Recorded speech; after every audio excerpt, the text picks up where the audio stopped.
Ça a de la valeur d'être passé par le RSMA. À certains égards, c'est chic.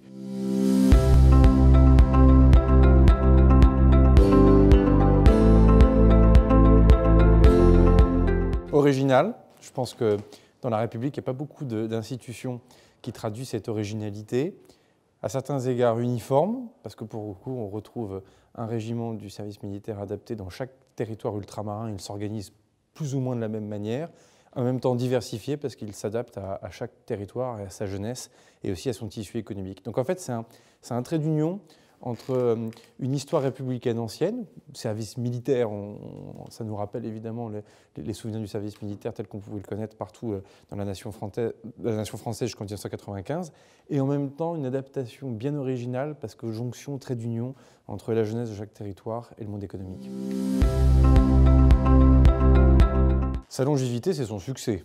Je pense que si ça ne fonctionnait pas, ça ferait longtemps que les élus, les parlementaires qui contrôlent l'action du gouvernement, les armées d'ailleurs elles-mêmes qui encadrent ce dispositif auraient dit écoutez, c'est peut-être sympa comme idée, mais très franchement, ça ne vole pas, ça ne produit pas ses effets. Donc de toute façon, la longévité et d'ailleurs l'originalité, je pense que la réponse vaut pour les deux questions, c'est tout simplement que ça produit ses effets. Et quand vous avez des chefs d'entreprise qui nous disent c'est intéressant parce que l'offre de formation et d'insertion, elle était de qualité, quand vous avez des jeunes qui vous disent ça a sauvé ma vie, toutes choses égales par ailleurs, mais enfin bien souvent, ça a quand même sorti beaucoup de gens et de jeunes gens de l'ornière, forcément ça crée ses effets sur le long terme.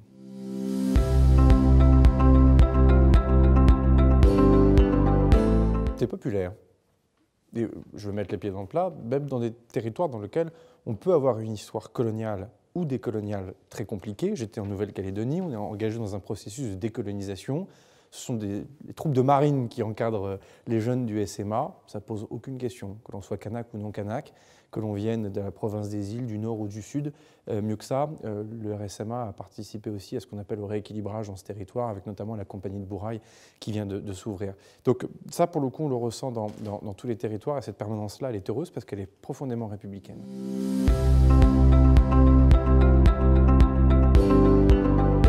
Alors, je pense qu'il y a plusieurs enjeux. Évidemment, déjà, il y a des missions de secours. On l'a vu avec le Covid, lorsqu'il s'agit de distribuer des denrées alimentaires. Enfin, avec le Premier ministre, nous étions rendus au régiment de Guyane. On avait vu à quel point la jeunesse et les services d'encadrement militaire avaient été largement sollicités pour ce faire.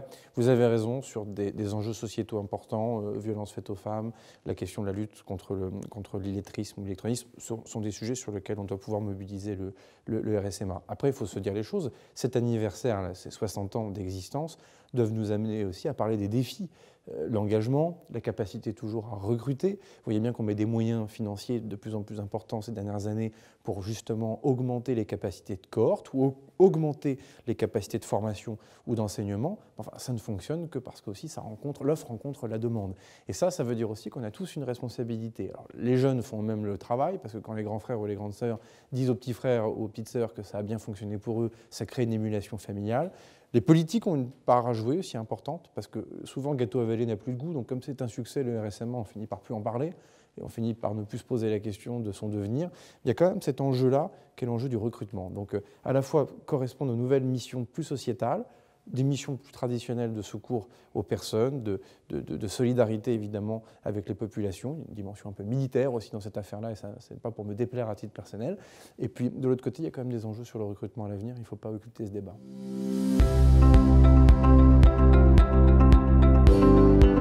Engagez-vous qui disait.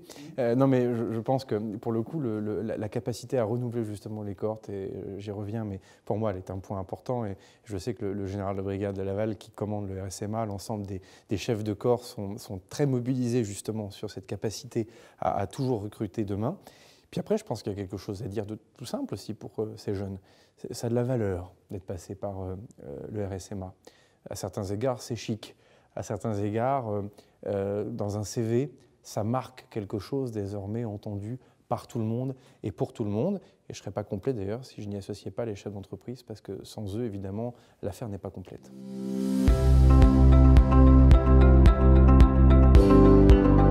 Moi, je suis réserviste dans la gendarmerie, nul n'est parfait. Donc je connais un tout petit peu effectivement les différentes institutions militaires et le RSMA m'était connu. Et puis lorsque je suis rentré au gouvernement, j'ai toujours eu à cœur de saluer justement les différents régiments, soit comme secrétaire d'État à l'écologie, soit comme ministre délégué en charge des collectivités locales. Aujourd'hui, on voit la ministre de tutelle. Merci, c'est parfait. Merci beaucoup.